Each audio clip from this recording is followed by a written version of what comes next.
आज का हमारा टॉपिक है भूगोल से संसाधन यानी संसाधन किसे कहते हैं और यह कितने प्रकार के होते हैं उसको देखेंगे। तो चलिए शुरू करते हैं।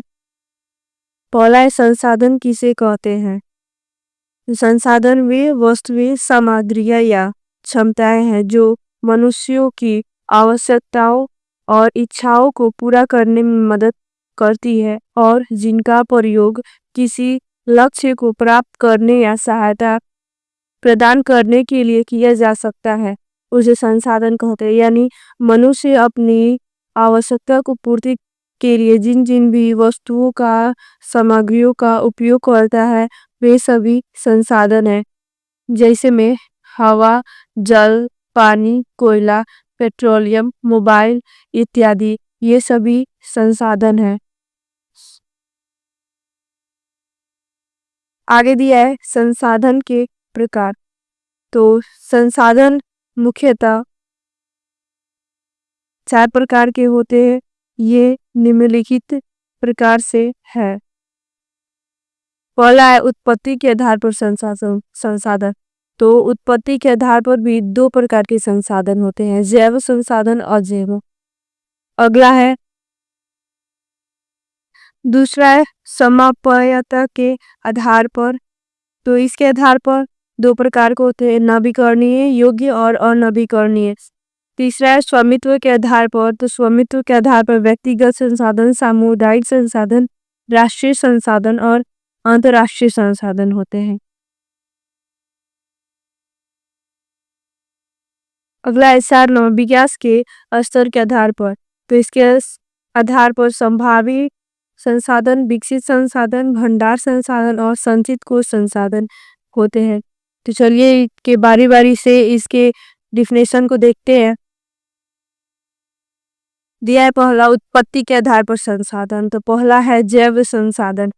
इन संसाधनों की प्राप्ति जीव मंडल से होती है और इसमें जीवन व्याप्त है, इसे ही जैव संसाधन कहते हैं। यानी सजीव वस्तुओं से प्राप्त संसाधन को जैव संसाधन कहते हैं और इसमें जीवन व्याप्त है। दिया जैसे में मनुष्य, वनस्पति जात, पशुधन, प्राणी जात, मत्स्य जीवन इत्यादि।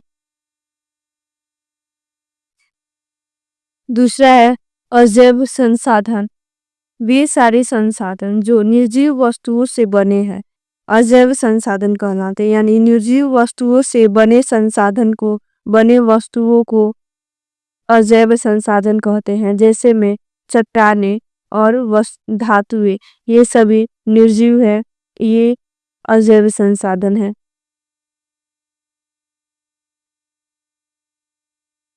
आगे दिया है समाप्यता के आधार पर संसाधन। तो इसके आधार पर संसाधन है पहला नवीकरणीय संसाधन। वे संसाधन जिन्हें भौतिक, रासायनिक या यांत्रिक प्रक्रियाओं द्वारा नवीकृत या पुनः उत्पन्न किया जा सकता है, उन्हें नवीकरणीय संसाधन अथवा पुनः पूर्ति योग्य संसाधन कहते हैं। यानी ऐसे वैसे संसाधन जिनका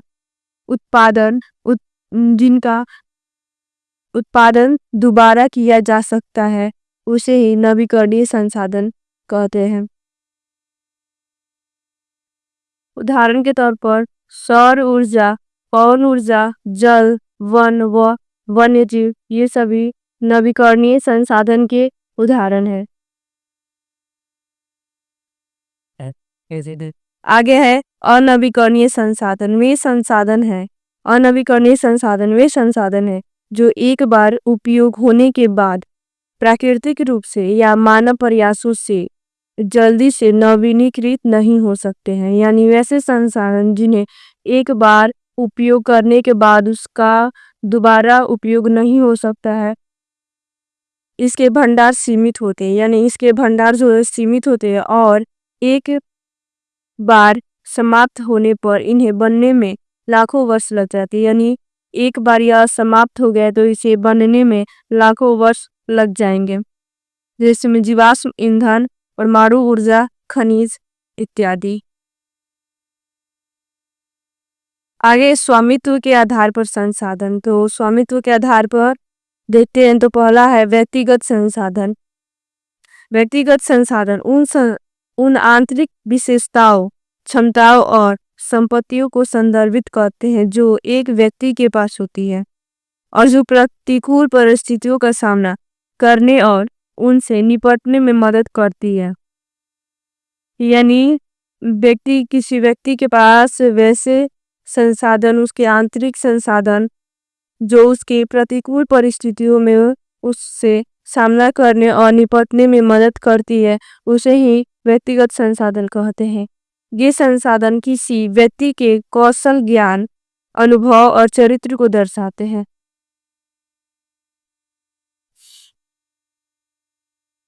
जैसे बाग, चारागाह, तालाब और कुओं का जल आदि संसाधनों के व्यक्तिगत संसाधनों के कुछ उदाहरण हैं।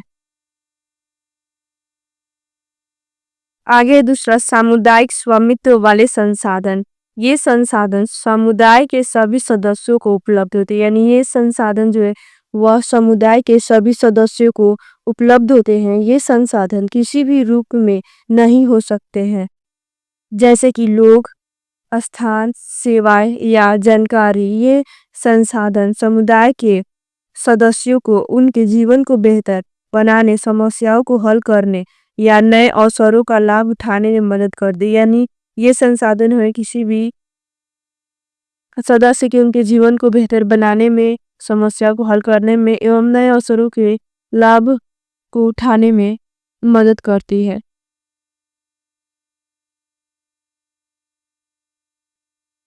आगे 3 नंबर, राष्ट्रीय संसाधन। राष्ट्रीय संसाधन वे संसाधन होते हैं जिनका स्वामित्व और नियंत्रण किसी राष्ट्र के पास होता है।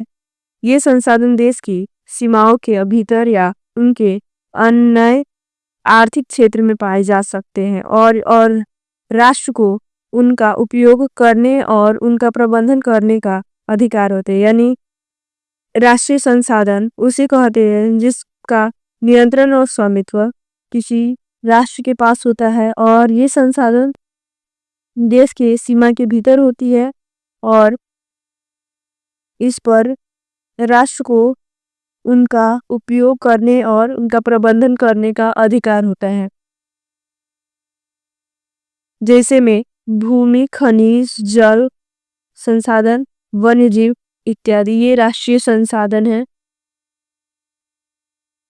आगे है अंतर्राष्ट्रीय संसाधन। अंतर्राष्ट्रीय संसाधन में संसाधन है जो किसी एक देश की सीमा के भीतर नहीं है बल्कि कई देशों द्वारा साझा किया जाता है। यानी यह वे संसाधन होते हैं जो किसी एक देश के पास नहीं होती है बल्कि पूरे देश, कई देश मिलकर इसका उपयोग करते हैं या जिनका प्रबंधन अंतर्राष्ट्रीय स्तर पर किया जाता है या इसका प्रबंधन जो है अंतर्राष्ट्रीय स्तर पर किया जाता है। ये संसाधन अक्सर राष्ट्रीय सीमाओं को पार करते हैं और उनके अस्थायी उपयोग के लिए अंतर्राष्ट्रीय सहयोग और प्रबंधन की आवश्यकता होती है। उदाहरण समुद्री क्षेत्र, वायुमंडल, अंतरिक्ष, पहाड़, नदियां, महासागर इत्यादि। आगे विकास के स्तर के आधार पर संसाधन। तो पहला संभावित संसाधन, वैसे संसाधन जो विद्यमान तो है परंतु उनके उपयोग की तकनीक का सही विकास नहीं होने के कारण उनका उपयोग नहीं किया जा सकता है, जो संभावित संसाधन कहते हैं। यानी वैसे संसाधन जो वर्तमान समय में विद्यमान उपलब्ध तो है पर उनके तकनीक का सही विकास नहीं होने के कारण उसका उपयोग नहीं किया गया है। जैसे में राजस्थान तथा गुजरात में पवन और सौर ऊर्जा की अपार संभावना है परंतु उनका उपयोग पूरी तरह से नहीं किया जा रहा है। दूसरा है विकसित संसाधन। वैसे संसाधन जिनका सर्वेक्षण किया जा चुका है और उनके उपयोग की गुणवत्ता और मात्रा निर्धारित की जा चुकी है, विकसित संसाधन कहलाते हैं। जैसे में कोयला, पेट्रोलियम, सौर ऊर्जा, पवन ऊर्जा इत्यादि। आगे तीसरा भंडार संसाधन। पर्यावरण में उपलब्ध वे पदार्थ जो मानव की आवश्यकता की पूर्ति कर सकते हैं परंतु उपयुक्त प्रौद्योगिकी के अभाव में उसकी पहुंच से बाहर है, भंडार संसाधन कहलाते हैं। यानी वैसे संसाधन जो पर्यावरण में उपलब्ध तो है परंतु प्रौद्योगिकी के अभाव में उसकी पहुंच से बाहर है, उसे भंडार संसाधन कहते हैं। उदाहरण के लिए जल दो गैसों हाइड्रोजन और ऑक्सीजन का यौगिक है।